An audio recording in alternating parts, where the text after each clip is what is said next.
नाही पण तुम्ही प्रसिद्ध आहात ना. तुमची तुमच्या काही भूमिका घराघरामध्ये पोहोचल्या हा. आणि त्याचे तुम्हाला अनुभव पण आले. हो हो. म्हणजे माझ्या हे की नाही, हो हो. जशी तुमची ती काय वच्छी. वच्छीने खूप आनंद दिला मला. पण ही 2015 साली आलेली सिरियल, आता 10-12 11 वर्ष वर्ष. झाली. हा हा 11 वर्ष झाली. अजूनही लोक मला वच्छी म्हणूनच ओळखतात.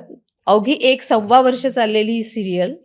ती जर 2-3-4 वर्ष चालली असती, आई कुठे काय करते सारखी 5-6 वर्ष चालली असती, तर मी आतापर्यंत मी खरंच स्टार झाली असती.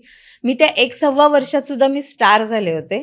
मला लोक काय त्यांच्या रिबिनी कापायला वगैरे बोलवायचे. अच्छा. बऱ्यापैकी सुपाऱ्या हा तुमच्या भाषेमध्ये त्या पण मिळत होत्या. आणि मी घरातल्यांची नातेवाईक झाली होती. म्हणजे तुम्हाला एक किस्सा सांगते. मी मालाड स्टेशनला उभी होते, कुठेतरी जायचं होतं, तर एक पोलिसाचा ड्रेस घालून एक अशी 20-22 वर्षाची मुलगी आली आणि एकदम माझ्या पाया पडली. म्हटलं बाई काय झालं? म्हणे आत्या मला आशीर्वाद दे. म्हटलं का ग बाई? नाही आज पहिलाच दिवस आहे, पोलिसात लागली नाही मी, अच्छा. पहिलाच दिवस आहे, आज अपॉइंटमेंट आहे माझी, तर मला आशीर्वाद दे.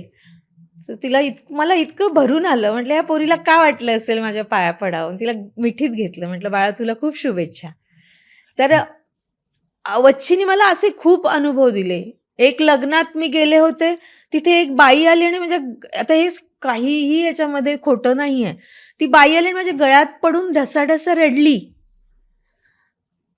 मला ते सवय झाली होती त्या वच्छीच्या एकूणच. मी ऑफ कॅमेरा असली तरी वच्छी मला काय काय अनुभव देत होती हे मी स्वीकारत होते. तर तिचं रडणं मी समजून घेतलं की हा ही माझ्या वर्षाच्या खांद्यावर नाही रडत आहे, ही वच्छीच्या खांद्यावर रडते. तर मी तिला थोपटलं. ती खूप रडली आणि सर तुम्हाला सांगते, रडून तिने फक्त डोळे पुसले आणि ती निघून गेली. तिने माझ्या डोळ्यात पण नाही बघितलं. ती अगोदर बघून ती माझ्या खांद्यावर आली असेल तो भाग निराळा. नंतर तिला रडता रडता जाणवलं असेल की मी वच्छी हवी होती, मला ही वर्ष आहे. ती निघून गेली. मी इतकं त्या बाईला ती वच्छी हवी होती, कारण ती वच्छी होती त्या सिरियलमधली शक्तिमान होती, त्या हिरोईनच्या मागे उभी राहणारी. म्हणजे व्हिलन जी तिला त्रास देत होती, तर त्या व्हिलनला कसा धडा शिकवायचा किंवा आपण कसं माणूस म्हणून समृद्ध व्हायचं, आपण कसं विचारांनी प्रगल्भ व्हायचं किंवा आपण कसं तोंड द्यायचं संकटाला, हे सतत ती वच्छी त्या हिरोईनला सांगत असे. जणू काही महाराष्ट्राला सांगत असे. महाराष्ट्रातल्या पिचलेल्या नडलेल्या बायकांना ती वच्छी सांगत असे. त्यामुळे मी स्क्रीनवर आल्यानंतर मला एक म्युझिक पण दिलं होतं. अच्छा. हां, त्या म्युझिक झालं की बायका हे मला अनुभव सांगितलेले आहेत बायकांनी. यायचे, हां आता ही वच्छी काहीतरी करणार असं म्हणून मग माझा सीन झाला की मग परत कोबी कापायला किंवा वांगी कापायला किचनमध्ये जायच्या. तर असं त्या वच्छीचं वेळ. आणि मला ते म्हणतात ना, हे अचानक भाग्य पण लागतं तुमच्या नशिबाने, तुम्हाला मिळावं लागतं. मला एकतर दिग्दर्शकांनी माझ्यासाठी तो रोलच भारी लिहिला होता. सुरुवात तुम्हाला सांगू का त्या वच्छीची, 3 महिन्याचं कॅरेक्टर होतं, कॅमिओ होतं ते कॅमिओ. तर मला चे मुख्य होते तेव्हा निलेश मयेकर, म्हणजे झीकडे मी अजून 2 सिरियल ऑलरेडी केल्या होत्या. त्यामुळे काय माहिती ते सर, मला त्या सरांचं माझ्यावर विश्वास असायचा. प्रत्येक वेळेला सांगायचं तू छान करते, तुम्ही छान करता वर्षाताई. मग वच्छीच्या वेळेला पण त्यांनी मला फोन केला की वर्षाताई रोल छोटा आहे, 3च महिन्याचा आहे, पण तुम्ही तो वाढवू शकाल किंवा तुम्ही तो छान कराल. तर मी केला. 3 महिन्याचा रोल होता. म्हणजे मुलं शोधून देणारी बाई, म्हणजे मुलं म्हणजे लग्न जुळवून देणारी बाई. तर तेवढासाच रोल होता. तो नंतर असा वाढला, जो मी थ्रू आउट होते त्या सिरियलमध्ये. ज्याला तुम्हाला दिग्दर्शकाने हे सगळं एक्सप्लेन केलं, त्या तुमचं काय होतं? मला फक्त ती लग्न जुळवून देणारी बाई एवढंच सांगितलं. एवढंच, तेवढाच होता माझा रोल. माझा रोल जास्त नव्हताच.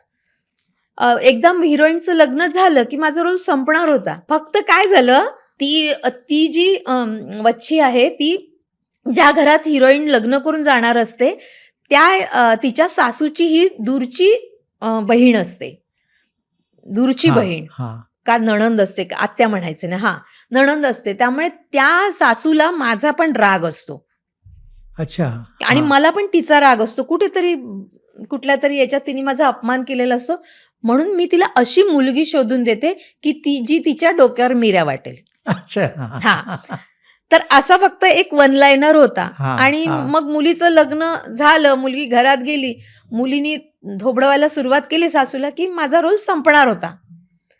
पण नंतर ते एकच सीन होता त्या सासूसोबत माझा, सासू सुहास परांजपे होती. तो इतका गाजला. त्या दिवशी टीआरपी फुल होता आमचा. अरे वाह! हां. हां.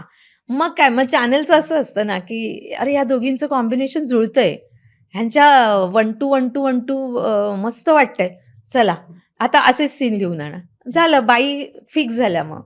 मग 6.25 वर्ष मी नांदा सौख्यभरेमध्ये वच्ची आत्या होते. मराठी चित्रपटसृष्टीमधील latest update, original web series, shows, गाणी आणि एंटरटेनमेंटसाठी आमच्या चॅनलला सबस्क्राईब करा आणि बेल आयकॉन दाबायला विसरू नका.